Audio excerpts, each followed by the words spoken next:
Hello friends, जय हिंद। Welcome to Eduparth academy.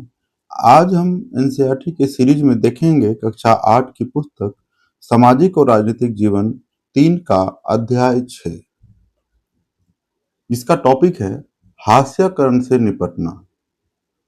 हास्यकरण से निपटना। पिछले अध्याय में हमने हास्यकरण के बारे में पढ़ा था, जिसमें दो अलग अलग समूहों और असमानता और भेदभाव के उनके अनुभवों के बारे में पढ़ा था। तो दो कौन कौन थे? एक आदिवासी थे और दूसरा कौन थे? मुस्लिम थे। एक आदिवासी इंडिजिनस पीपुल और एक मुस्लिम थे। दो अलग अलग समूहों या समुदाय के बारे में पढ़ा था। ये समूह भले ही कम ताकतवर हों, लेकिन उन्होंने अलग थलग कर दिए जाने या औरों के वर्चस्व का विरोध किया है, अपनी आवाज उठाई है और संघर्ष करते रहे हैं। उन्होंने अपने लंबे इतिहास में विविध रणनीतियों के सहारे हालात को बदलने का प्रयास किया है। उन्होंने अपने लंबे इतिहास में विविध रणनीतियों के सहारे हालात को बदलने का प्रयास किया है। धार्मिक सांत्वना, सशस्त्र संघर्ष। देखिए, धार्मिक सांत्वना से आप परिचित हैं। धर्म से संबंधित धार्मिक रूप से कहा जाता है ये सही है, वो गलत है। अगर कुछ गलत आदमी करता है तो उसका कर्म खुद भोगना पड़ता है, खुद उसको निपटना पड़ता है उस चीज से। मतलब कर्म जैसा करोगे वैसा फल मिलेगा। इसे धार्मिक संतावना में सही कहा जाता है। सशस्त्र संघर्ष, दो गुटों के बीच में हो, दो संप्रदाय के बीच में हो, जो संघर्ष होता है, एक आम संघर्ष है, एक सशस्त्र संघर्ष है। जैसे कि हम लोग देखे होंगे कि यहाँ दंगा हो गया, वहां दंगा हो गया। अगर एग्जाम्पल में देखें, गुजरात का गोधरावाला दंगा हो गया। ऐसे ऐसे बहुत जगह पे सशस्त्र संघर्ष होते रहे। आत्म परिष्कार, वो शिक्षा और आर्थिक बेहतरी, अपनी स्थिति में सुधार के लिए उन्होंने तरह तरह के रास्ते अपनाए, जैसे कि धार्मिक संतावना, सशस्त्र संघर्ष, आत्म परिष्कार, वो शिक्षा, आर्थिक बेहतरी। ये सब क्या है? एक तरीका है, रास्ता है, अपनाया गया है अपने आप को कैसे बदलें, या अपना जो हास्यकरण पर हैं, वे जो हास्यकरण पर हैं, उससे कैसे उनकी स्थिति में सुधार आवे। संघर्ष का कौन सा रास्ता चुना जाएगा, यह हर एक मामलों में उन हालात पर निर्भर करता है जिसमें हास्यई समुदाय रहते हैं। इस अध्याय में हम यह समझने की कोशिश करेंगे कि विभिन्न समूहों और व्यक्तियों ने असमानता से निपटने के लिए क्या क्या तरीके अपनाए हैं। असमानता से निपटने के लिए, हास्यकरण से निपटने के लिए कौन कौन सा तरीका अपनाया है, इसके बारे में पढ़ेंगे। आजादी के बाद भी इस तरह के संघर्ष और दलीलें जारी हैं, हालांकि उनका स्वरूप बदल गया है। आज हमारे देश के आदिवासी, दलित, मुसलमान, औरतें, हालांकि बुजुर्ग भी, ये सब क्या है? हास्याई समुदाय है। ये सब क्या है? हास्याई समूह है। इसमें देखिए, हम लोग कल पढ़े थे, आदिवासी पढ़े थे, मुसलमान पढ़े थे और दलित को पढ़े थे। हास्याई समूह में औरतें भी हैं, बच्चे भी हैं, बुजुर्ग भी हैं।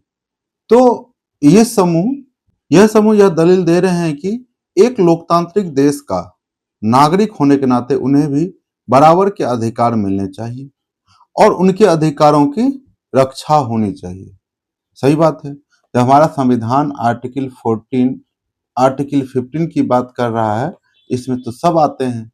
समानता का अधिकार, हर एक नागरिक को अधिकार है समान सम्मान पाने का। आर्टिकल 15 खुलेआम कहता है कि किसी भी व्यक्ति को धर्म, जाति, वंश, जन्म स्थान के आधार पर डिस्क्रिमिनेट नहीं किया जाएगा। उनमें से बहुत सारे लोगों ने अपनी चिंताओं को दूर करने के लिए संविधान का भी सहारा लिया है। संविधान में क्या है? मौलिक अधिकार, फंडामेंटल राइट, मौलिक अधिकार। इस अध्याय में हम देखेंगे कि हास्याई समूह अपने संघर्षों के दौरान संविधान का सहारा किस तरह लेते हैं। हम यह भी देखेंगे कि विभिन्न समूहों को निरंतर शोषण से बचाने के लिए अधिकारों को कानूनों की शक्ल कैसे दी जाती है। यहाँ इस बात पर भी विचार करेंगे कि इन समूहों को विकास का लाभ प्रदान करने के लिए सरकार की ओर से किस किस तरह के नीतिगत प्रयास किए गए हैं, किस किस तरह के नीतिगत यानी कि कानूनन प्रयास किए गए हैं। मौलिक अधिकारों का उपयोग, संविधान के मौलिक अधिकारों का उपयोग, फंडामेंटल राइट, हम लोग देखे थे संविधान के पार्ट 3 में है, ये पीछे चर्चा कर चुके हैं। आर्टिकल 12 से लेकर के कहां तक है, 35 तक।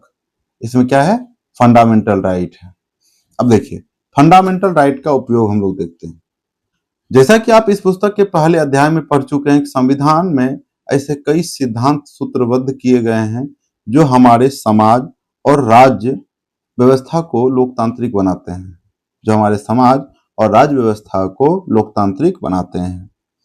इन सिद्धांतों को मौलिक अधिकारों के जरिए परिभाषित किया जाता है। वो जो सिद्धांत जो रखे गए हैं वो किसके तहत किसमें रखे गए हैं, संविधान में रखे गए हैं। संविधान के पार्ट 3 में रखे गए हैं। पार्ट 3 के आर्टिकल 12 से लेकर 35 तक रखे गए। ये क्या है, हमारा सिद्धांत है। किस चीज का, लोकतांत्रिक सिद्धांत, लोकतंत्र का सिद्धांत।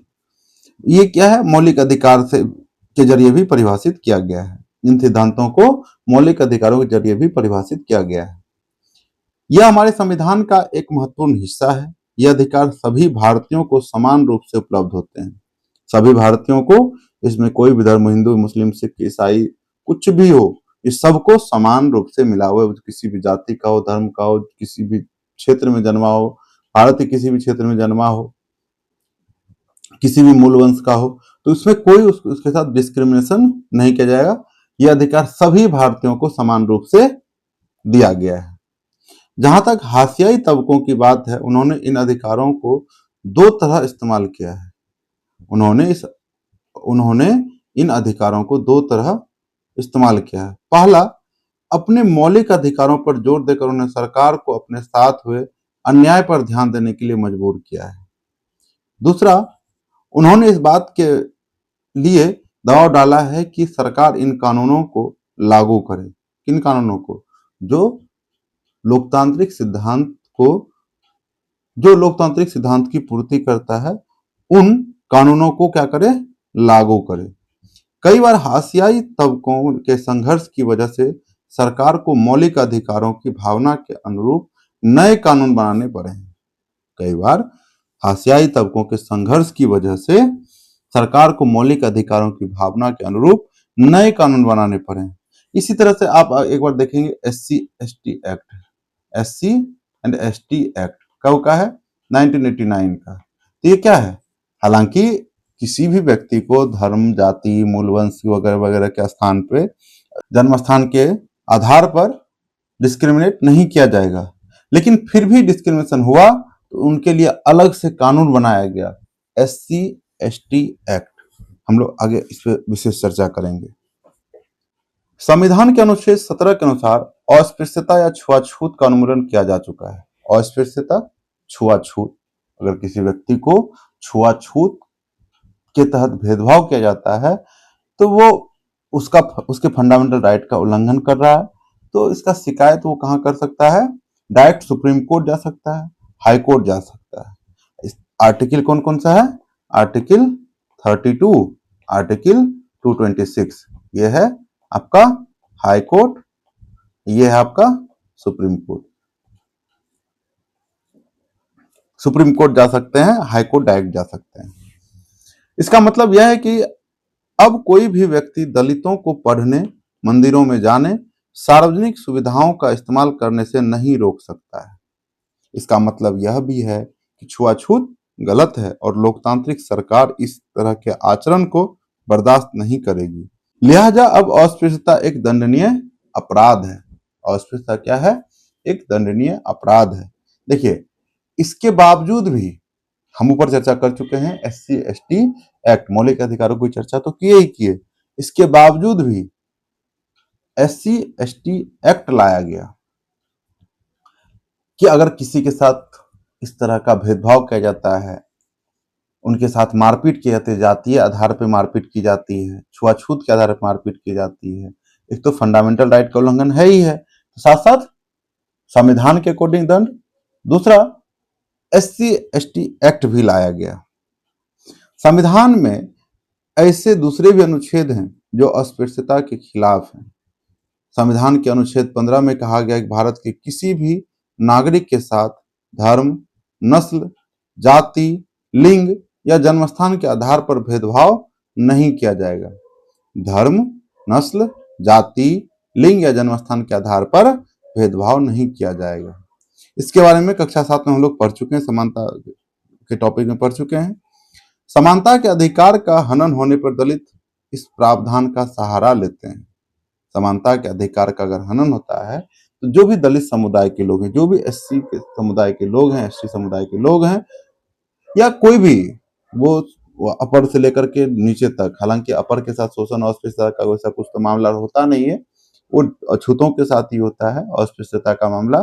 तो इन आधार पर दलितों को सहारा दिया गया है। इस तरह यदि दलितों को लगता है कि कोई व्यक्ति या समुदाय या सरकार उनके साथ सही बर्ताव नहीं कर रही है तो वे मौलिक अधिकारों का सहारा ले सकते हैं। उन्होंने बार बार भारत सरकार का ध्यान संविधान की ओर आकर्षित कराया भी है और इस बात पर जोर दिया है कि सरकार संविधान का पालन करे और उन्हें न्याय प्रदान करे। सामाजिक प्रताड़ना जो उनको झेलना पड़ता है, उनके साथ न्याय किया जाए। इसी तरह मुसलमानों और अन्य अल्पसंख्यक समुदायों ने भी संविधान में दिए गए मौलिक अधिकारों का सहारा लिया है। उन्होंने धर्म और सांस्कृतिक व शैक्षणिक अधिकारों की स्वतंत्रता के आधार पर जोर दिया है। जहां तक सांस्कृतिक और शैक्षणिक अधिकारों का प्रश्न है, मुसलमान और पारसी आदि सांस्कृतिक धार्मिक समूहों को अपनी संस्कृति की सुरक्षा का अधिकार मिला हुआ है। इस तरह विभिन्न प्रकार के सांस्कृतिक अधिकारों की व्यवस्था करके संविधान ने ऐसे समूहों को सांस्कृतिक न्याय देने का प्रयास किया है। इस तरह विभिन्न प्रकार के सांस्कृतिक अधिकारों की व्यवस्था करके संविधान ने ऐसे समूहों को सांस्कृतिक न्याय देने का प्रयास किया है। इसके बारे में हम लोग चर्चा कर चुके हैं। आर्टिकल 29 और 30 संस्कृति या सांस्कृतिक और शैक्षणिक संस्था को खोलने और संस्कृति को बनाए रखने का अधिकार की बात करता है। सांस्कृतिक न्याय देने का प्रयास, इसका उद्देश्य यह है कि इन समूहों की संस्कृति पर ना तो बहुसंख्यक समुदाय की संस्कृति का वर्चस्व हो और ना ही वह नष्ट हो, ना ही बहुसंख्यक का इस पर कोई प्रभाव हो। देखिए, एक यह कविता महाराष्ट्र की विख्यात भक्त कवित्री सोयराबाई द्वारा लिखा है। किसके द्वारा? सोयराबाई द्वारा लिखी गई है। वह 14वीं शताब्दी के जाने माने भक्त कवि चोखामल की पत्नी थी। भक्त कवि कौन थे? चोखामल की पत्नी का क्या नाम था? सोयराबाई महार जाति की थी। उस समय यह जाति अछूत मानी जाती थी। अभी भी उनको अछूत ही माना जाता है। वाल्मीकि हो गया, महार हो गया, इस वजह से बहुत सारे जो कास्ट हैं अभी भी उनके साथ सही बर्ताव नहीं हो रहा है। इसका हम लोग अर्थ देख लें। इस कविता में सोयराबाई शुद्धता की सोच पर उंगली उठाते हुए दलील दे रही है कि प्रत्येक मनुष्य एक ही ढंग से पैदा होता है। बात एकदम सही है। एक ही ब्लड है, एक ही तरीका भी पैदा होने का है, और सब व्यक्ति का जो है बनावट, भले ही शारीरिक बनावट अलग अलग हो, लेकिन बनने की जो प्रक्रिया, जैसे कि एक ही मिट्टी से सारा बर्तन बनता है, वैसे ही हर तरह का संरचना जो बॉडी में बना है वो कोशिका से ही बना है। भले ही सबका कोशिका जीन अलग अलग हो, लेकिन बनने का तरीका तो एक ही है। जन्म लेने का तरीका भी तो एक ही है। कोई व्यक्ति सिर्फ मुस्लिम परिवार में जन्म ले उससे वो मुस्लिम हो गया। कोई व्यक्ति निम्नतर कास्ट में जन्म ले लिया तो नीचे कास्ट का हो गया। क्या ये इसको क्या कहते हैं? दोहरा स्टैंड कहते हैं। अगर कोई व्यक्ति पाकिस्तान में जन्म ले लिया तो पाकिस्तानी कहलाया। अरे, किसी भी व्यक्ति को अपने जन्म पे थोड़ी अधिकार होता है कि हम फलाना यहाँ जन्म लेंगे। कोई भी व्यक्ति को अगर यह अधिकार रहता तो क्यों नहीं वो अमेरिका में पैदा लेना चाहता? क्यों नहीं इजराइल में? क्यों नहीं रूस में? क्यों नहीं भारत में? क्यों वो गल्फ कंट्री में या ऐसे जगह पे जन्म लेना चाहेगा? या क्यों गरीबी में जन्म लेगा? क्यों नहीं वो जाति व्यवस्था में टॉप पे जन्म लेना चाहेगा? उसके जन्म उसके हाथ में नहीं है, सिर्फ आधार कि वो फलाना जाति में पैदा ले तो फलाना जाति। देखिए, एक समाज शास्त्र में एक टॉपिक है समाजीकरण। सारा लगभग 99% चीजें समाजीकरण का ही उतोत्पाद है। क्या है? उत्पाद है। चलिए आगे देखते हैं कि ये कह रही हैं सोयराबाई कि प्रत्येक मनुष्य एक ही ढंग से पैदा होता है, इसलिए ऐसी कोई चीज नहीं होती जो एक ही इसलिए ऐसी कोई चीज नहीं होती जो एक की देह को ज्यादा और दूसरे की देह को कम शुद्ध बना सकती है। संभवतः वे यह भी कहना चाहती है कि जाति व्यवस्था में लोगों को विभिन्न स्थानों, कार्यों, ज्ञान और प्रतिष्ठा से वंचित रखने या लोगों को एक दूसरे से अलग रखने वाला छुआछूत का भाव काम के स्वरूप से पैदा नहीं होता, बल्कि हमारे भीतर से, हमारे अपने विचारों, हमारी अपनी मूल्य मान्यताओं से पैदा होता है। एकदम सही कह रही हैं। हाशियाई तबकों के लिए कानून, जैसा कि आपने पहले पढ़ा था, सरकार अपने नागरिकों की रक्षा के लिए कानून बनाती है, तरह लेकिन सरकार केवल इसी तरह कार्रवाई नहीं करती। हमारे देश में हाशियाई तबकों के लिए खास कानून और नीतियां बनाई गई है। बहुत सी नीतियां या योजनाएं किसी समिति की सिफारिशों या सर्वेक्षण आदि के नतीजों पर आधारित होती है। सरकार इस तरह की नीतियों को प्रोत्साहन देती है ताकि खास तबकों को सही अवसर उपलब्ध कराए जा सके।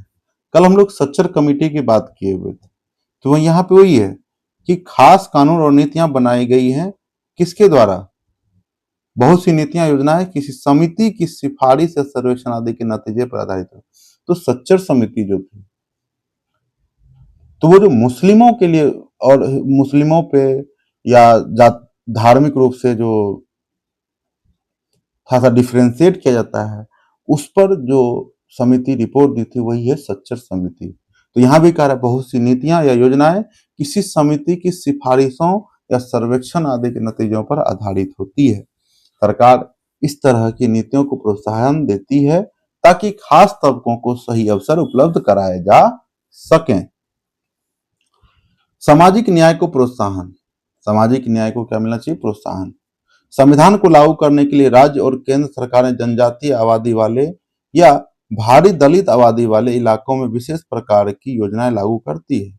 उदाहरण के लिए कई स्थानों पर दलितों और आदिवासियों को सरकार की ओर से मुफ्त या रियायती दरों पर छात्रावास की सुविधा उपलब्ध कराई गई है ताकि वे शिक्षा संबंधी सुविधाएं हासिल कर सकें जो मुमकिन है कि उनके अपने इलाकों में उपलब्ध नहीं। जैसे आप ईएमआरएस विद्यालय की बात करते हैं,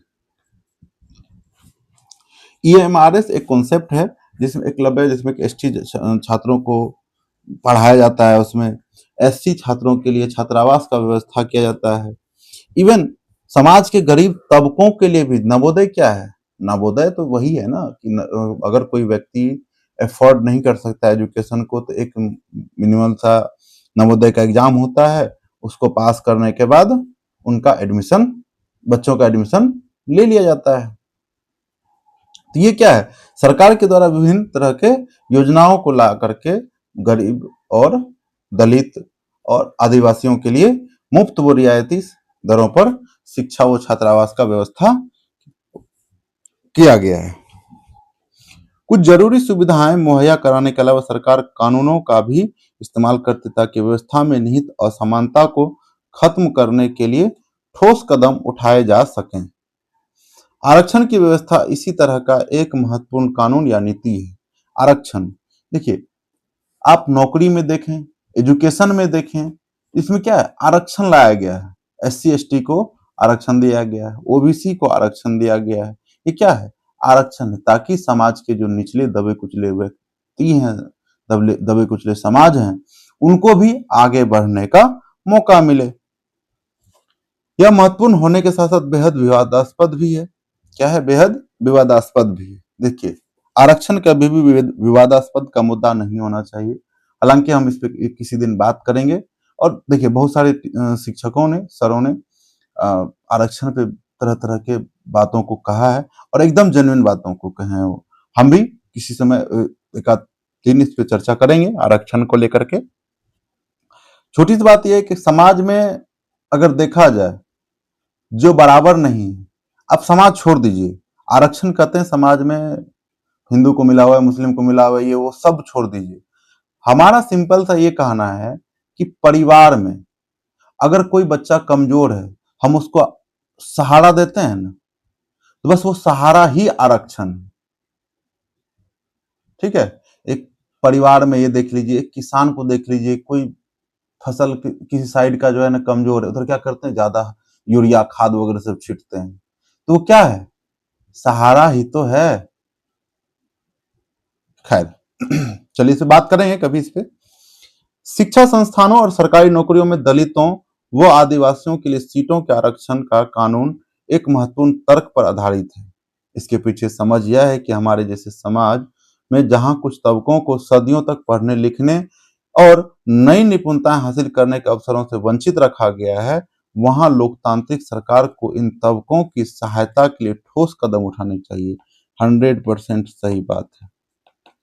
ठीक है, सदियों तक पढ़ने लिखने से क्या कर दिया गया, वंचित कर दिया गया था। किनको, आदिवासियों को, दलितों को। देखिए, सब इन सबको जो है वंचित रखा गया है, ये स्वयं से नहीं वंचित हुए, इनको वंचित किया गया है। पढ़ने जाता था तो मास्टर नहीं पढ़ाता था, सवर्ण बच्चे भाग जाते थे। बहुत सारी मूवी बने हैं इसके पीछे, आप देख सकते हैं बहुत सारे।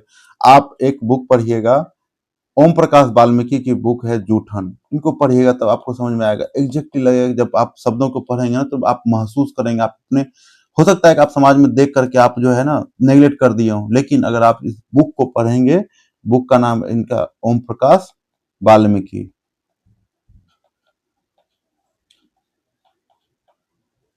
और भी इनके जैसा बहुत सारे और भी लेखक हैं, उनको पढ़िएगा, आपको हकीकत समझ में आएगी कि क्या किया गया है इन लोगों के साथ में।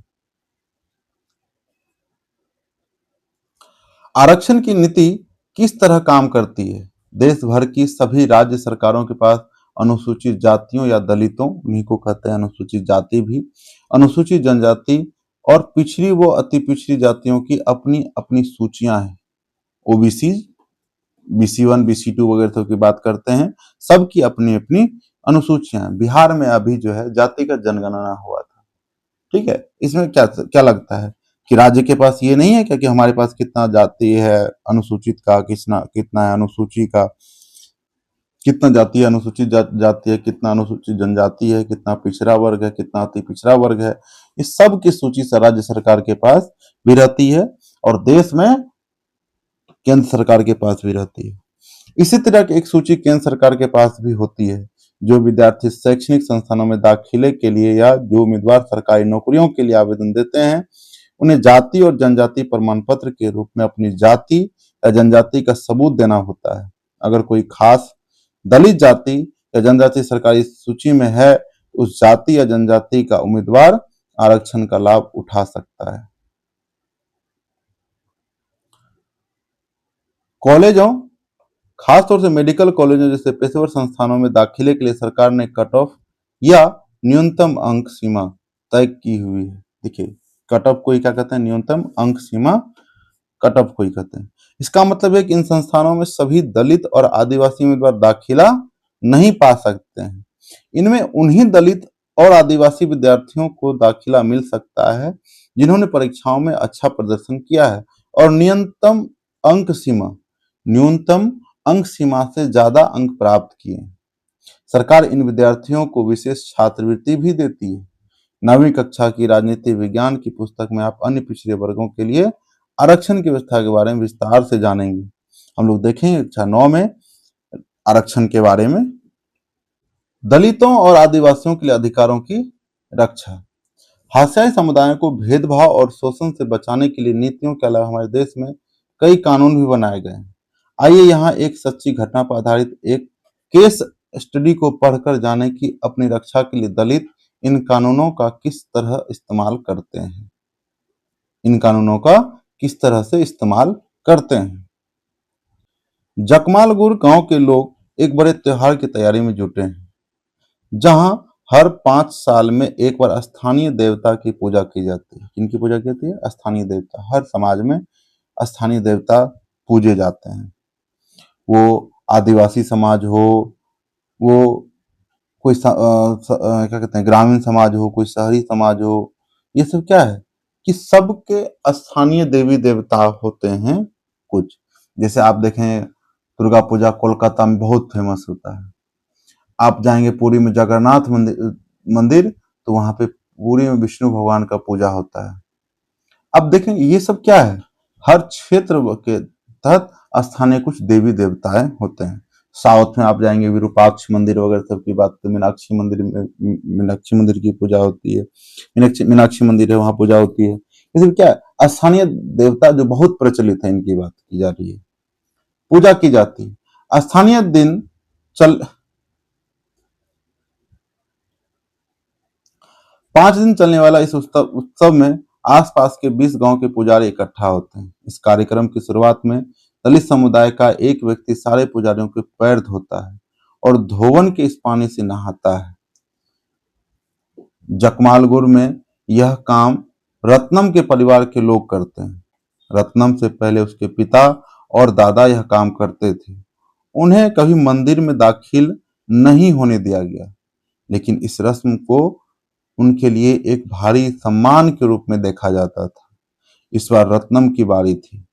इस बार किसकी बारी थी? रत्नम की बारी थी। रत्नम 20 साल का था और पास के एक कॉलेज में इंजीनियरिंग की पढ़ाई कर रहा था। उसने यह रस्म निभाने से इनकार कर दिया। उसने कहा कि वह इस संस्कार में विश्वास नहीं करता है और उसके पुरखों को दलित होने के कारण ऐसा करने के लिए मजबूर किया जाता था। रत्नम के इनकार से न केवल गांव की ताकतवर जातियां बल्कि उसके अपने समुदाय के कई परिवार भी खफा थे। उच्च जातियों के लोगों को यह देखकर हैरानी थी कि कच्ची उम्र का एक नौजवान उनका हुक्म मानने से इनकार कर रहा है। उनको लगता था कि रत्नम की पढ़ाई लिखाई ने उसे बिगाड़ दिया है और अब वह खुद को उनके बराबर मानने लगा है। रत्नम की जाति के लोग भी उच्च जाति वालों के गुस्से की आशंका से डरे हुए थे। उनमें से बहुत सारे सवर्णों के खेत खलिहानों में दिहाड़ी मजदूर थे। अगर प्रभुत्वशाली जातियां उन्हें काम देना बंद कर दे तो वे क्या खाएंगे, जिंदगी कैसे चलेगी। ऊंची जातियों ने यह भी ऐलान कर दिया था कि अगर दलित नहीं झुकेंगे तो उन्हें स्थानीय देवता का अभिशाप लगेगा। रत्नम रत्नम की दलील थी कि क्योंकि आज तक एक भी दलित मंदिर के भीतर नहीं गया, इसलिए देवता के उन पर गुस्सा होने का सवाल ही नहीं उठता है। देखिए कहीं ना कहीं रत्नम सही है। जब संविधान हमारा समानता का अधिकार देता है तो हम ऐसा क्यों करें। ताकतवर जातियों ने रत्नम को सबक सिखाने की ठानी। उन्होंने उसके समुदाय को हुक्म दिया कि वे रत्नम और उसके परिवार का बहिष्कार कर दे। बहिष्कार का मतलब होता है समाज से निकाल देना, बहिष्कार कर देना, उससे कोई मतलब कोई नहीं रखेगा। सभी को आदेश दिया कि कोई भी उसके परिवार से किसी भी तरह का संपर्क नहीं रखे। इसी को बहिष्कार कहते हैं। एक रात को अचानक कुछ लोगों ने आकर रत्नम की झोपड़ी में आग लगा दी। रत्नम किसी तरह अपनी मां के साथ जिंदा भाग निकला। उसने अनुसूचित जाति और अनुसूचित जनजाति अत्याचार निवारण अधिनियम 1989 के तहत स्थानीय थाने में मामला दर्ज कराया। बाकी दलित परिवार तब भी उनके समर्थन में आगे नहीं आए। वे डरे हुए थे। उन्हें लगा कि अगर वे अपना मुंह खोलेंगे तो उनकी हालात भी रत्नम जैसी ही बना दी जाएगी। स्थानीय मीडिया ने इस घटना पर काफी ध्यान दिया। बहुत सारे पत्रकारों ने गांव का दौरा किया। रत्नम को उन्हें दलित प्रतिरोध के प्रतीक के रूप में पेश किया। अंततः विवादास्पद रस्म तो खत्म कर दी गई, लेकिन उसके परिवार को गांव छोड़कर जाना पड़ा क्योंकि गांव की ऊंची जातियों ने उसका बहिष्कार कर दिया। चलिए देखते हैं कबीर साहब इस पे क्या कहते हैं। ये हैं हमारे कबीर साहब। भाषा की अपनी पुस्तक में आपने कबीर के दोहे पढ़े होंगे। भाषा तो हिंदी की भाषा में आपने कबीर के दोहे पढ़े होंगे। कबीर 15वीं सदी के कवि थे। पेशे से बुनकर कबीर भक्ति परंपरा से जुड़े हुए थे। पेशे से क्या थे वे? बुनकर, और वे भक्ति परंपरा से जुड़े थे। कबीर की कविता परम सत्ता के प्रति उनके प्रेम पर केंद्रित थी।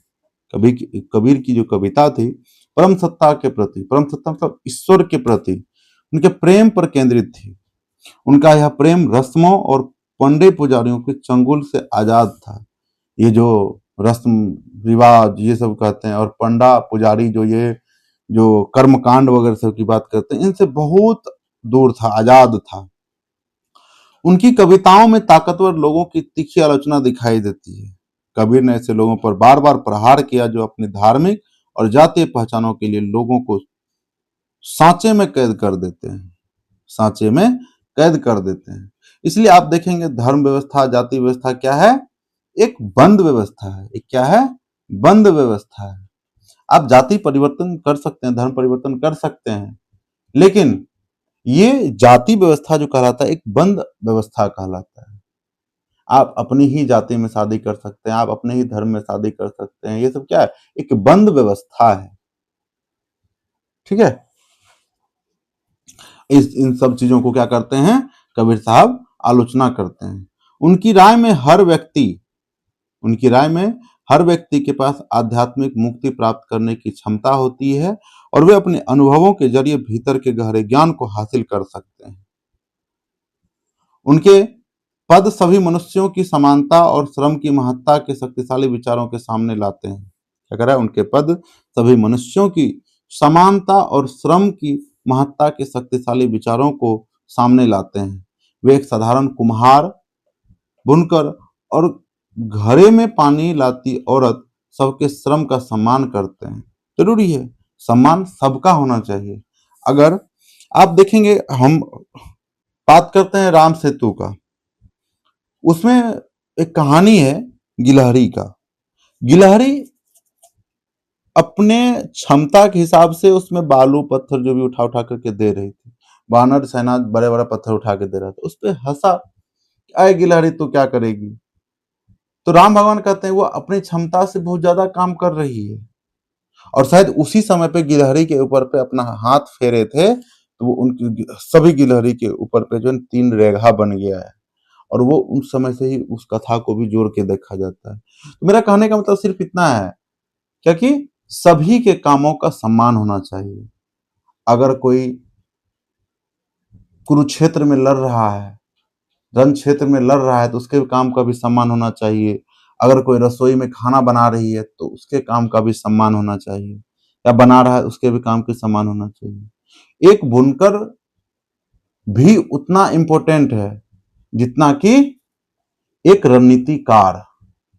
मतलब सबके, कुल मिलाकर बात ये कहना है कि सबके कामों का सम्मान होना चाहिए। वो अमीर हो, गरीब हो, छोटा हो, बड़ा हो, एक्सवाइजेड कुछ भी हो, सबको सम्मान देना जरूरी है। उनके पदों में श्रम की समूचे ब्रह्मांड को समझने का आधार है। उनके पदों में उनके वो जो छंद पद वगैरह सब बोलते थे, उनमें पदों में श्रम ही समूचे ब्रह्मांड को समझने का आधार है। उनकी प्रत्यक्ष साहस भरी चुनौती आज भी लोगों को प्रेरित करती है। उनकी प्रत्यक्ष साहस भरी चुनौती आज भी लोगों को प्रेरित करती है। उत्तर प्रदेश, राजस्थान, पंजाब, मध्य प्रदेश, बंगाल, बिहार, गुजरात में दलित, हास्याई समूह और सामाजिक ऊंच नीच से घृणा करने वाले लोग आज भी कबीर के पदों को गाते हैं। एकदम देखिए, कबीर जी एवरग्रीन जो है भक्ति कवि हैं। कबीर जी जो है ना, एवरग्रीन है। आज हो, कल हो, 1000 वर्ष बाद भी हो, कबीर को जाना जाएगा। कबीर साहब भी कहते हैं ना, निंदक नियरे राखिए आंगन कुटी छवाए। मतलब ये कहने होता कि निंदा करने वाले को आंगन रखिए। इससे क्या होता है कि आप आगे बढ़ने के लिए प्रेरित रहते हैं। आपकी आलोचना की जाती है, आपकी कमी को बताया जाता है ताकि आप सुदृढ़ हो सकें, अपनी कमी को दूर कर सकें।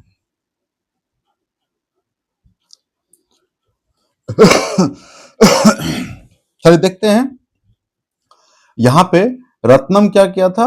अनुसूचित जाति अनुसूचित जनजाति अत्याचार अधिनियम 1989 के तहत स्थानीय मामले में जो केस किया था उसके बारे में पढ़ते हैं। अनुसूचित जाति और अनुसूचित जनजाति अत्याचार निवारण अधिनियम 1989। रत्नम ने अपने गांव में ऊंची जातियों द्वारा किए जा रहे भेदभाव और हिंसा का विरोध करने के लिए अनुसूचित जाति अनुसूचित जनजाति निवारण अत्याचार निवारण अधिनियम के तहत शिकायत दर्ज कराई। और कानून का सहारा लिया। यह कानून 1989 में दलितों और अन्य समुदायों की मांगों के जवाब में बनाया गया था। मांगों के जवाब में बनाया गया था। उस समय सरकार पर इस बात के लिए भारी दबाव पड़ रहा था कि वह दलितों और आदिवासियों के लिए रोजमर्रा होने वाले दुर्व्यवहार और अपमान पर रोक लगाने के लिए ठोस कार्रवाई करे। यूं तो इस तरह का व्यवहार लंबे समय से चलता आ रहा था, लेकिन 70 के दशक के आखिरी और 80 के दशक में यह समस्या हिंसक रूप लेने लगी। कब से? 70 के दशक के आखिरी और 80 के दशक में यह समस्या हिंसक, जैसे 1970 का दशक 70 से 80 और 80 का दशक 1980 से 90 के बीच में ये क्या हो समस्या हिंसक रूप लेने लगी। ये जो भेदभाव और असम्मान करना, भेदभाव करना, ये तो क्या हिंसक रूप लेने लगी। अत्याचार करना दलितों पे, अनुसूचित जाति पे, अनुसूचित जनजाति पे हिंसक रूप ले ली। इस दौरान दक्षिण भारत के कई हिस्सों में अपने हकों का दावा करने वाले बहुत सारे आग्रही दलित संगठन सामने आए। उन्होंने अपने हकों के लिए पुरजोर आवाज उठाई। वे तथाकथित जातीय दायित्वों का निर्वाह करने को तैयार नहीं थे और समानता का अधिकार चाहते थे। रत्नम की तरह उन्होंने भी दलितों का अपमान व शोषण करने वाली परंपराओं को मानने से इनकार कर दिया था। इसकी वजह से उच्च जातियों के लोग उनके साथ खुलेआम हिंसा पर उतारू हो गए थे। सरकार को इस बात का एहसास कराने के लिए दलित संगठनों ने व्यापक अभियान चलाए। छुआछूत अभी भी जारी है। छुआछूत अभी भी जारी है। उन्होंने इस बात के लिए दबाव बनाया कि नए कानूनों में दलितों के साथ होने वाली विभिन्न प्रकार की हिंसा की सूची बनाई जाए और इस तरह के अपराध करने वालों के लिए सख्त सजा का प्रावधान किया जाए। सख्त मतलब कठोर सजा का प्रावधान किया जाए। इसी प्रकार 1970 और 80 के दशकों में आदिवासियों ने भी खुद को बड़े पैमाने पर संगठित किया। उन्होंने न केवल बराबरी के लिए आवाज उठाई, बल्कि अपनी जमीन व संसाधनों को हासिल करने के लिए भी आंदोलन चलाए। इन आदिवासियों को भी ताकतवर सामाजिक गुटों का गुस्सा झेलना पड़ा और उनके साथ भी जमकर हिंसा हुई। यही वजह है कि इस कानून में अपराधों की एक बहुत लंबी सूची दी गई। इनमें से कई अपराध तो इतने भयानक हैं कि उनके बारे में सोचकर ही दिल दहल जाता है। इस कानून में न केवल भयानक अपराधों का उल्लेख किया गया है, बल्कि यह कानून इस बात की ओर भी इंगित करता है कि साधारण इंसान भी कितने जघन्य कृत्य कर सकते हैं। इस प्रकार इस तरह के कानून हमारे सोचने और काम करने के तरीकों को प्रभावित करते हैं और दोषियों को सजा भी देते हैं। इस कानून में कई स्तर के अपराधों के बीच फर्क किया गया है। पहला, इसमें शारीरिक रूप से खौफनाक और नैतिक रूप से निंदनीय अपमान के स्वरूपों की सूची बनाई गई है, सूची दी गई है। इसका मकसद ऐसे लोगों को सजा दिलाना है जो अनुसूचित जाति या अनुसूचित जनजाति के किसी व्यक्ति को कोई अखाद्य अथवा गंदा पदार्थ पीने या खाने के लिए विवश करते हैं। अनुसूचित जाति या अनुसूचित जनजाति के व्यक्ति को नंगा करते हैं या नंगा घुमाते हैं या उसके चेहरे अथवा देह पर रंग लगाते हैं या कोई और ऐसा कृत्य करते हैं जो मानवीय प्रतिष्ठा के अनुरूप नहीं है। ये एक सूची दिया गया है। ये क्या दिया गया है? एक सूची दिया गया है। आप समझ सकते हैं क्या कि इस शब्दों से कि ये जो तथाकथित सवर्ण है कितने दुष्ट हैं। अब देखिए हम सबकी बात नहीं कर रहे हैं, हम उसकी कल्पना करने की बात कर रहे हैं जो मानवीय चेहरे के भीतर में छुपा बैठा भेड़िया है। दूसरा, इसमें ऐसे कृत्यों की सूची भी है जिनके जरिए दलितों और आदिवासियों को उनके साधारण संसाधनों से वंचित किया जाता है या उनसे गुलामों की तरह काम करवाया जाता है। फलस्वरूप इस कानून में प्रावधान क्या है कि अगर कोई व्यक्ति अनुसूचित जाति या अनुसूचित जनजाति के किसी व्यक्ति के नाम पर आवंटित की गई या उनके स्वामित्व वाली जमीन पर कब्जा करता है या खेती करता है या उसे अपने नाम पर स्थानांतरित करवा लेता है तो उसे सजा दी जाएगी। सजा दी जाएगी। क्या कह रहा है? अनुसूचित जाति, अनुसूचित जनजाति किसी व्यक्ति के नाम पर आवंटित की गई या उनके स्वामित्व वाली जमीन पर कब्जा करता है या खेती करता है या उसे अपने नाम पर स्थानांतरित करवा लेता है तो उसे सजा दी जाएगी।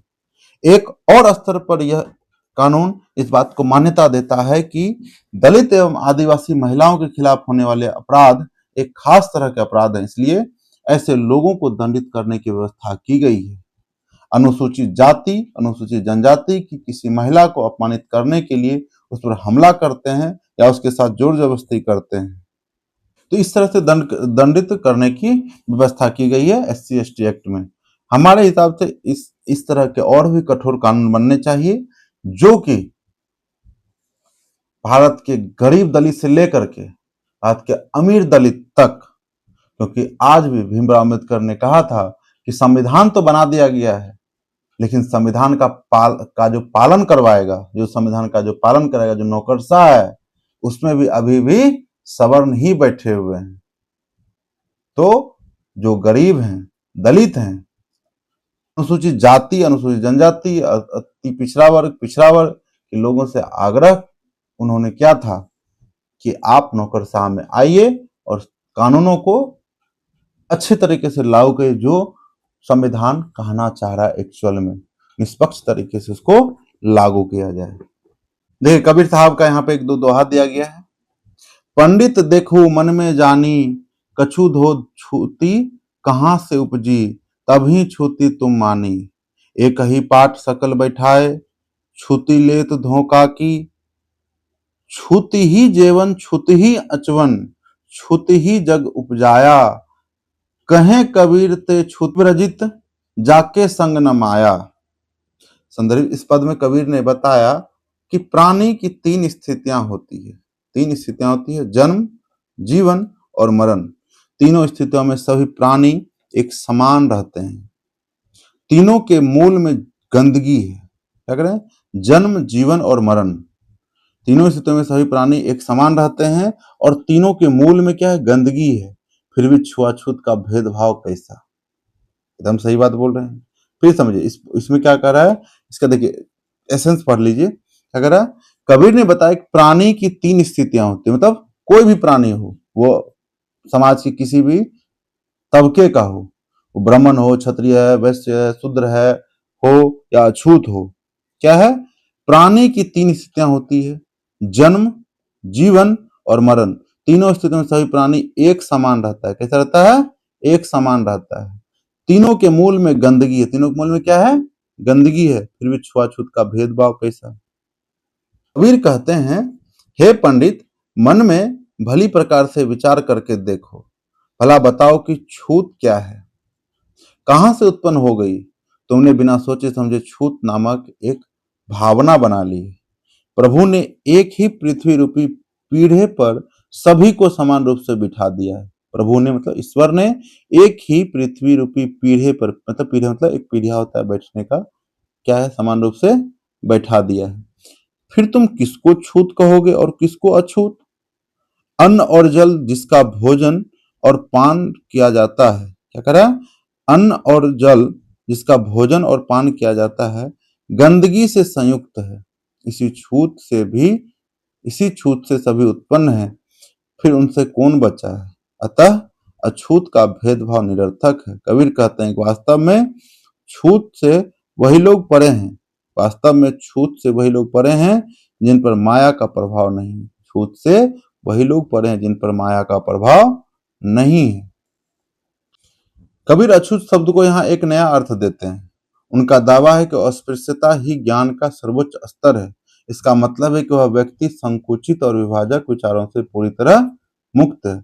लिहाजा कबीर अस्पृश्यता की सोच को सिर के बल खड़ा करके, क्या कर रहा है?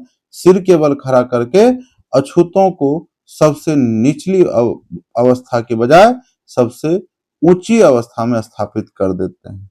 देखिए कबीर साहब जो है अभी तक जैसे कहते हैं ना कि एक व्यक्ति मान लीजिए ब्रह्मा है, ब्रह्मा के मुख से जो है इस जगह से ब्राह्मण निकला है, ये बाह से क्षत्रिय निकला है, उधर से वैश्य निकला है, ऐसे बात कहते हैं, उधर से वैश्य, तो ऐसे करके जंघा से शूद्र, ऐसे करके बात करते हैं। और अछूत टांगों से या ऐसे से अछूत की बात किया जाता है अछूत की। तो कबीर साहब इस चीज को ही विपरीत कर देते हैं। उनका कहना है कि लो भाई, शरीर को ही उल्टा कर दो। अब क्या हुआ, ब्राह्मण सबसे नीचे आ गया और अछूत जिसको कहते थे वो क्या हो गया, सबसे ऊपर आ गया। वह क्या करा, कबीर अस्पृश्यता की सोच को सिर के बल खड़ा करके अछूतों को सबसे निचली अवस्था की बजाय सबसे ऊंची अवस्था में स्थापित कर देते हैं।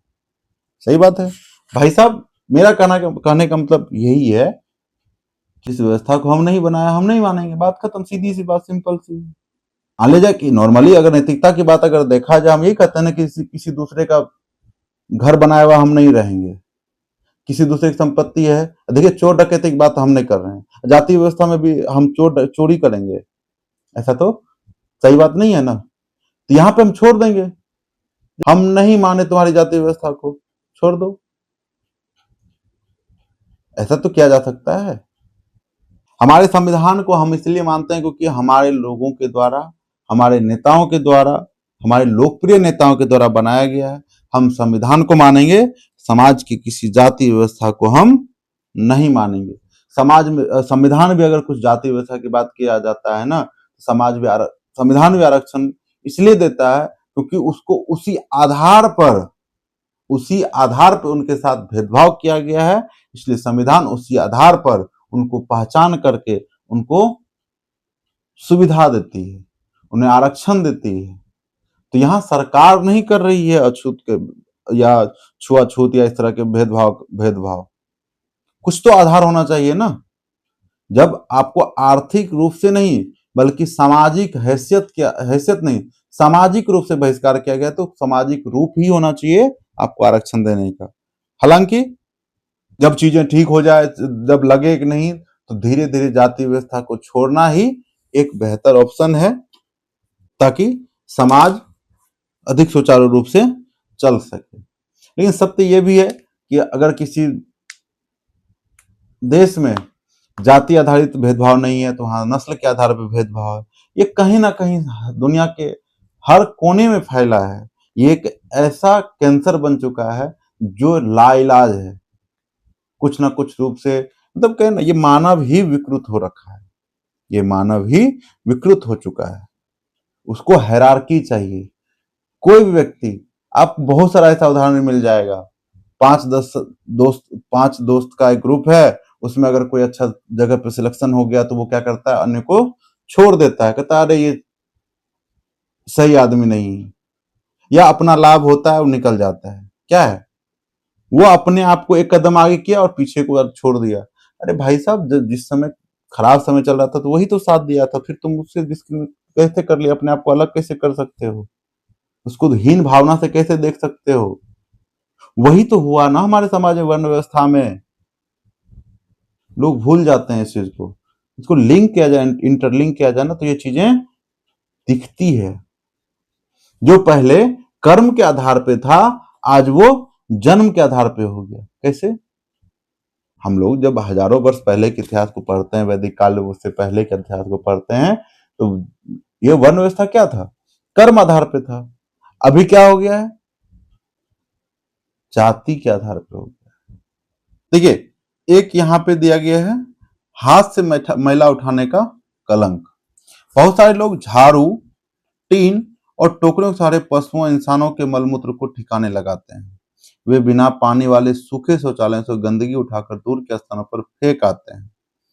हाथ से मैला उठाने वाले पीढ़ी दर पीढ़ी यही काम करते हैं। यह काम आमतौर पर दलित औरतें और लड़कियों के हिस्से में आता है। आंध्र प्रदेश में सक्रिय सफाई कर्मचारी आंदोलन के अनुसार पूरे देश में दलित समुदाय के लगभग 1 लाख लोग यह काम कर रहे हैं।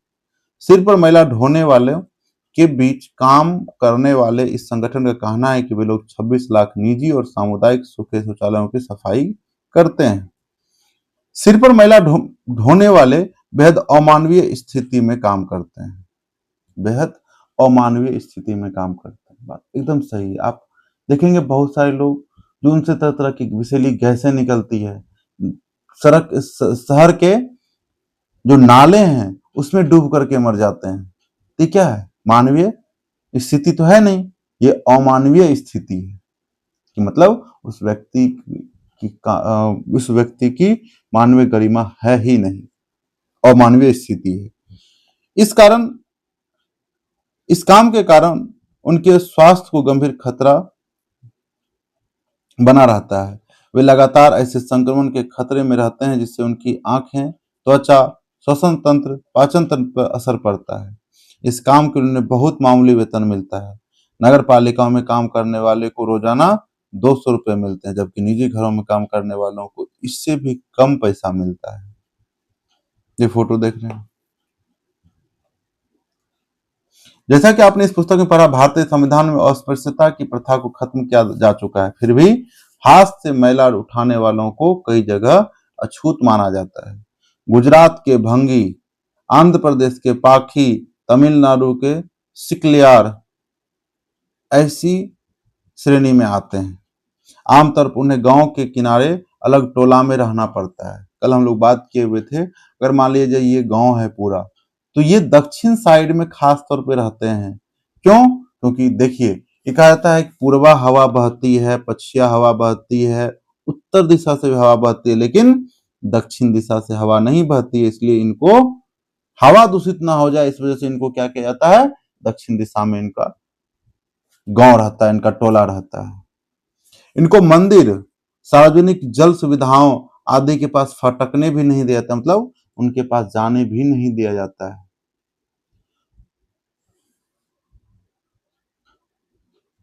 1993 में सरकार ने employment of manual scavengers and construction of dry लेटरिंग्स prohibition act 1993 पारित किया। कौन सा एक्ट है? Employment of manual scavengers and construction of dry लेटरिंग्स prohibition act 1993। यह कानून सिर पर मैला उठाने वाले को काम पर रखने और सूखे शौचालयों के निर्माण पर पाबंदी लगाता है। 2003 में सफाई कर्मचारी आंदोलन तथा 13 अन्य संगठनों और व्यक्तियों, जिनमें 7 महिला ढोने वाले थे, ने सर्वोच्च न्यायालय में एक जनहित याचिका दायर की। देखिए, एक पीआईएल हम लोग देख चुके हैं पीछे के अध्याय में। 1980 के दशक में सुप्रीम कोर्ट ने पीआईएल का पहल लॉन्च किया था, मतलब शुरुआत किया था, इनिशिएटिव लिया, पहल किया था। याचिका दायर करने वालों का कहना था कि सिर पर मैला ढोने की प्रथा न केवल आज भी चल रही है, बल्कि रेलवे जैसे सरकारी उपक्रमों में बड़े पैमाने पर प्रचलित है। याचिकाकर्ताओं ने अपने मौलिक अधिकारों को लागू करवाने का आग्रह किया। इसके जवाब में न्यायालय ने निष्कर्ष दिया कि 1993 में पारित किए गए कानून के बाद देश भर में सिर पर मैला ढोने वालों की संख्या में इजाफा हुआ है। न्यायालय ने केंद्र व राज्य सरकारों के प्रत्येक विभाग या मंत्रालय को आदेश दिया कि वे 6 माह के भीतर इस बात की सच्चाई का पता लगाएं। अगर सिर पर मैला ढोने की प्रथा अभी भी प्रचलन में पाई जाती है तो संबंधित सरकारी विभागों को ऐसे लोगों की मुक्ति और पुनर्वास के लिए एक समयबद्ध कार्यक्रम तैयार करना चाहिए। हाथ से मैला उठाने वाले कर्मियों के नियोजन का प्रतिषेध और उनका पुनर्वास अधिनियम 6 दिसंबर 2013 से लागू। देखिए, इस तरह के बहुत सारे कानून हैं, लेकिन बात वही आ जाती है कि लागू कौन करवाएगा, लागू करवाने वाला कौन है, उसकी जवाबदेहिता कैसे निर्धारित की जाएगी, इन सभी बातों को ध्यान में रखने की जरूरत है। आदिवासियों की मांगें और 1989 का अधिनियम। 1989 का अधिनियम एक और वजह से महत्वपूर्ण है। आदिवासी कार्यकर्ता अपनी परंपरागत जमीन पर अपने कब्जे की बहाली के लिए इस कानून का सहारा लेते हैं। जैसा कि आपने पिछले अध्याय में पढ़ा था, अपनी जमीन छोड़ने और जबरन विस्थापन से आदिवासियों को भारी परेशानी होती है। कार्यकर्ताओं का कहना है कि जिन लोगों ने आदिवासियों की जमीन पर जबरदस्ती कब्जा कर लिया है, उन्हें इस कानून के तहत सजा दी जानी चाहिए। उन्होंने कहा कि यह कानून भी जनजातीय समुदाय को केवल वही लाभ देता है जिनका संविधान में आश्वासन दिया गया था। उनका कहना है कि संवैधानिक रूप से आदिवासियों की जमीन को किसी गैर आदिवासी व्यक्ति को नहीं बेचा जा सकता। जहां ऐसा हुआ है, वहां संविधान की गरिमा बनाए रखने के लिए उन्हें उनकी जमीन वापस मिलनी चाहिए। आदिवासी आदिवासी कार्यकर्ता सीके जानू का आरोप है कि आदिवासियों के संवैधानिक कानूनों का उल्लंघन करने वाली विभिन्न प्रदेशों की सरकारें भी पीछे नहीं रही हैं। ये सरकारें जो लकड़ी व्यापारी पेपर मिल आदि के नाम पर गैर आदिवासी घुसपैठियों को जनजातीय जमीनों का दोहन करने और आदिवासियों को उनके परंपरागत जंगलों से उजाड़ने की छूट देती है। इसके अलावा जंगलों को आरक्षित या अभयारण्य घोषित करके भी लोगों को वहां से बेदखल किया जा रहा है। श्री जानू का यह भी कहना है कि जो आदिवासी पहले ही बेदखल हो चुके हैं और जो अब वापस नहीं लौट सकते, उन्हें भी मुआवजा दिया जाना चाहिए। इसका मतलब यह है कि सरकार ऐसी योजना बनाए जिनके सहारे वे नए स्थानों पर रह सकें और काम कर सकें। जब सरकार आदिवासियों की छीनी गई जमीन पर औद्योगिक या अन्य परियोजनाओं के निर्माण के लिए बेहिसाब पैसा खर्च कर सकती है, तो इन विस्थापितों को पुनर्वास देने के लिए मामूली सा खर्चा करने में क्यों हिचकती है? बात एकदम सही है।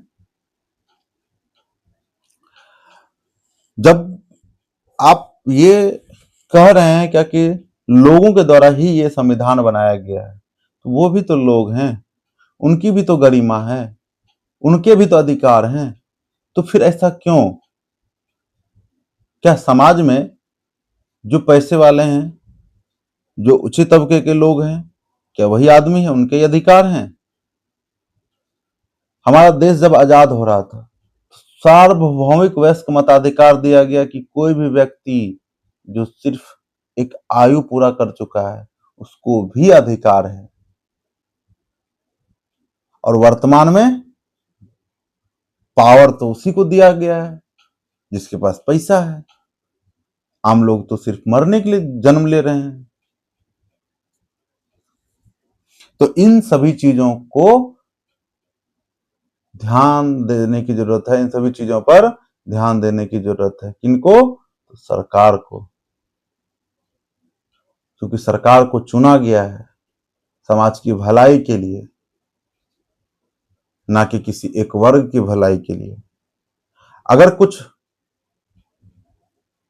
समूह की ही भलाई की बात है, तो हम संविधान को क्यों माने? हमारे संविधान का भी वही स्थिति ना हो जो मनुस्मृति का हुआ था। उससे पहले हमारे सरकार को, हमारे संविधान निर्माताओं के सोच समझ को, उनके बताए गए रास्ते को अच्छे से, उनके बताए गए रास्ते पर अच्छे से चलने की जरूरत है। केंद्र सरकार ने हाल ही में अनुसूचित जाति एवं अन्य परंपरागत वनवासी वन अधिकार मान्यता अधिनियम 2006 पारित किया है। क्या कौन सा अधिकार कौन सा कानून पारित किया है? अनुसूचित जनजाति एवं अन्य परंपरागत वनवासी वन अधिकार मान्यता अधिनियम 2006। बहुत इंपॉर्टेंट है, पूछा गया क्वेश्चन है ये। इस कानून की प्रस्तावना में कहा गया है कि यह कानून जमीन और संसाधनों पर वन्य समुदायों के अधिकारों को मान्यता न देने के कारण उनके साथ हुए ऐतिहासिक अन्याय को दूर करने के लिए पारित किया गया है। इस कानून में वन्य समुदायों को घर के आसपास जमीन, खेती और चराई योग्य जमीन और गैर लकड़ी व वन उत्पादों पर उनके अधिकार को मान्यता दी गई है। इस कानून में यह भी कहा गया कि वन और जैव विविधता संरक्षण वनवासियों के अधिकारों में आता है। क्या कह रहा है? इस कानून में यह भी कहा गया कि वन और जैव विविधता संरक्षण भी वनवासियों के अधिकारों में आता है। निष्कर्ष देखते हैं। निष्कर्ष: किसी अधिकार या कानून या रीति को कागज पर लिख देने का यह मतलब नहीं होता कि वह अधिकार या कानून या नीति वास्तव में लागू हो चुका है। लागू नहीं हुआ, ये सिर्फ बना है। लागू कौन करवाएगी? लागू तो सरकार करवाएगी ना। हम लोग देख चुके हैं सरकार का काम क्या है। सरकार का काम है नियम बनाना और उसको लागू करना। कार्यपालिका दो तरह की होती है, एक अस्थाई, एक अस्थाई कार्यपालिका। अस्थाई कार्यपालिका नियमों कानूनों को बनाने का काम करी, अब लागू भी करवाएगी। और अस्थाई कार्यपालिका उस नियम को जवाबदेही, अकाउंटेबिलिटी के साथ उसको लागू करवावे। इन प्रावधानों को अमली जामा मतलब धरातल पर लागू कराने का जिम्मेदारी कौन लेगा? अस्थाई कार्यपालिका, डीएम से लेकर के नीचे के तब के जिले में डीएम से लेकर के नीचे के सीओ बीडीओ तक को ये जवाबदेही दिया जाए कि कानून कैसे लागू हो। इन प्रावधानों को अमली जामा पहनाने के लिए लोगों को लगातार कोशिश करनी पड़ती है। बराबरी, इज्जत, सम्मान की चाह कोई नई बात नहीं है। ये बात हमारे पूरे इतिहास में विभिन्न रूपों में दिखाई देती है। इसी प्रकार लोकतांत्रिक समाज में भी संघर्ष, लेखन, सौदेबाजी और सांगठनिकताएं की प्रक्रिया जारी रहनी चाहिए। देखिए, अगर आप समाज में हो रही असमानताओं को लेकर के आवाज नहीं उठाएंगे, समाज ऐसे ही शोषित किया है पास्ट में, आगे भी करता रहेगा। इसलिए जरूरी है कि संघर्ष, अगर हमारे साथ असमान व्यवहार हो रहा है तो संघर्ष करें, लिखें ताकि वो समाज तक पहुंचे, अन्य लोगों तक पहुंचे। सौदेबाजी और संगठनता की प्रक्रियाएं जारी रहनी चाहिए। ये है आपका क्वेश्चन, सो कीजिएगा। कोई दिक्कत हो तो आप कमेंट कीजिएगा, उस चीज को आपका आंसर पिन कर दिया जाएगा। शब्द संकलन, आग्रही, जो व्यक्ति या समूह पुरजोर तरीके से अपनी बात रखता है उसे आग्रही कहा जाता है। बहिष्कार, इसका मतलब किसी व्यक्ति या समूह को बाहर निकाल देने या प्रतिबंधित कर देने से होता है। इस अध्याय में यह शब्द व्यक्ति और उसके परिवार के सामाजिक बहिष्कार के विषय में आया है। रत्नम के परिवार को क्या कर दिया गया था? उसके समाज से बहिष्कार कर दिया गया था, उसके समाज से निकाल दिया गया था। नैतिक रूप से निंदनीय, नैतिक रूप से निंदनीय ये ऐसे कृत्य होते हैं जो सभ्यता और प्रतिष्ठा के सारे कायदे कानूनों के खिलाफ होते हैं। इस शब्द का इस्तेमाल आमतौर पर ऐसे घृणित और अपमानजनक कृत्यों के लिए किया जाता है जो समाज द्वारा स्वीकृत मूल्यों के खिलाफ होते हैं।